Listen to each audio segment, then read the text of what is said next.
Hello दोस्तों, स्वागत है आप सबका मेरे चैनल में। इस चैनल पर मैं आपको हेल्थ और मेडिकल फील्ड से रिलेटेड सारी इन्फॉर्मेशन देता हूं। तो आज की इस वीडियो में मैं बात करने वाला हूं कुछ ऐसे इमरजेंसी ड्रग्स के बारे में, कुछ ऐसे इंजेक्शंस के बारे में जो कि हर हॉस्पिटल और क्लिनिक में इस्तेमाल किए जाते हैं इमरजेंसी कंडीशंस में। दोस्तों, जितनी भी बीमारियां या फिर मेडिकल कंडीशंस होती हैं उनमें सबसे ज़्यादा कठिन होता है किसी भी इमरजेंसी सिचुएशन को हैंडल करना। और ये इमरजेंसी सिचुएशन किसी भी पेशेंट को किसी भी वजह से हो सकती है या फिर किसी भी बीमारी से हो सकती है। तो ऐसे में जो इंजेक्शंस काम आते हैं उन्हें हम लोग इमरजेंसी इंजेक्शंस कहते हैं और इनका पता होना हर किसी को बहुत ज़रूरी है। तो अगर आप लोग किसी भी हॉस्पिटल या फिर क्लिनिक में काम करते हैं या फिर मेडिकल स्टूडेंट हैं तो ये वीडियो आपके लिए बहुत ज़रूरी होने वाली है। तो दोस्तों चलिए वीडियो को शुरू करते हैं। सबसे पहला इंजेक्शन है हमारे पास प्राइमाकॉर्ड। दोस्तों ये दूसरे ब्रांड नेम से भी आपको मार्केट में मिल जाएगा, लेकिन इसका जो सॉल्ट होता है वो होता है हाइड्रोकॉर्टिसोन और ये एक स्टेरॉयड है और इसका इस्तेमाल करते हैं एलर्जी को सप्रेस करने के लिए। तो जिन लोगों में एलर्जी हो जाती है, चाहे वो किसी भी फॉरेन बॉडी से हुई हो या फिर किसी भी ड्रग से हुई हो, उन लोगों में हम लोग हाइड्रोकॉर्टिसोन इंजेक्शन का इस्तेमाल कर सकते हैं। उसके बाद दोस्तों अगला इंजेक्शन है डाइनापार। ये कंजर्वेटिव मैनेजमेंट में भी इस्तेमाल किया जाता है। दोस्तों इसके अंदर जो सॉल्ट है वो डिक्लोफिनैक है और डिक्लोफिनैक एक एनसेड्स क्लास की ड्रग है और इसका इस्तेमाल हम लोग एज ए पेन किलर करते हैं।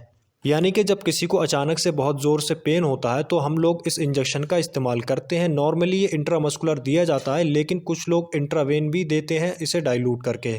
उसके बाद दोस्तों अगला इंजेक्शन है ट्रामाडोल। इसके अंदर जो ड्रग है वो भी ट्रामाडोल है और ये एक ओपॉइड एनाल्जेसिक ड्रग है और इसका इस्तेमाल भी एज ए पेन किलर किया जाता है। जिन लोगों को डिक्लोफिनैक से आराम नहीं मिलता है उन लोगों में हम ट्रामाडोल का इस्तेमाल करते हैं, या फिर जिन लोगों की सर्जरीज हुई होती है उस पेन को रिलीव करने के लिए हम लोग ट्रामाडोल का इस्तेमाल करते हैं और नॉर्मली इसे 100 ml NS के साथ डाइल्यूट करके दिया जाता है।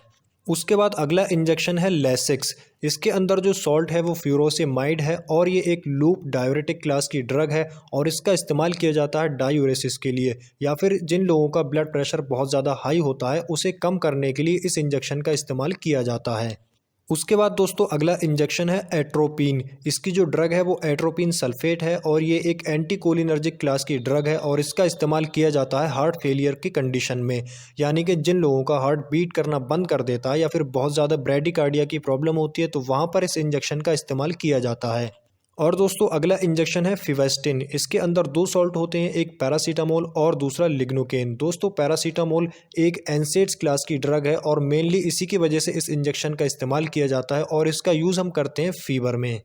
अगला इंजेक्शन है एडीआर, जिसकी फुल फॉर्म होती है एड्रेनलिन और इसके अंदर जो ड्रग है वो भी एड्रेनलिन है और ये एक नेचुरली तरीके से हार्मोन होता है जो हमारी बॉडी में पाया जाता है, लेकिन यहाँ पर हम लोग बाहर से देते हैं और इसका इस्तेमाल करते हैं हार्ट फेलियर को ट्रीट करने के लिए। इसलिए दोस्तों एट्रोपिन और एडीआर दोनों का इस्तेमाल कार्डियक अरेस्ट के टाइम किया जाता है। अगला इंजेक्शन है पाउज नाम से या फिर ट्रेनेक्सा नाम से आपको मार्केट में मिल जाएगा। इसका जो सॉल्ट है वो ट्रेनेक्सामिक एसिड है और ये एक एंटी फाइब्रिनोलिटिक्स क्लास की ड्रग है और इसका इस्तेमाल करते हैं बहुत ज़्यादा ब्लीडिंग होती है किसी को तो उसे रोकने के लिए। जैसे कि दोस्तों एक्सीडेंट केस में किसी को बहुत ज़्यादा ब्लीडिंग होती है तो हम लोग इस इंजेक्शन का इस्तेमाल कर सकते हैं उसे रोकने के लिए।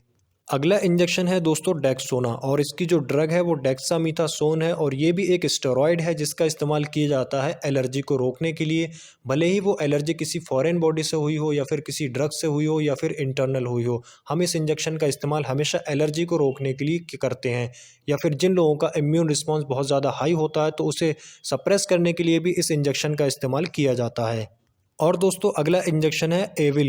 इसमें जो सॉल्ट होता है वो है फेनिरामिन मैलिएट और ये एक एंटी हिस्टामाइन क्लास की ड्रग है और इसका इस्तेमाल भी हम लोग एलर्जी को सप्रेस करने के लिए करते हैं या फिर बहुत ज़्यादा इम्यून रिस्पॉन्स को रोकने के लिए करते हैं। और दोस्तों इसके बाद एक और इंजेक्शन है मिडाज नाम से। ये दूसरे नाम से भी आपको मार्केट में मिल जाएगा, लेकिन इसकी जो ड्रग है वो है मिडाजोलम और ये एक बेंजोडाइजेपाइंस क्लास की ड्रग है और इसका इस्तेमाल किया जाता है मेनली सीजर्स को कंट्रोल करने के लिए।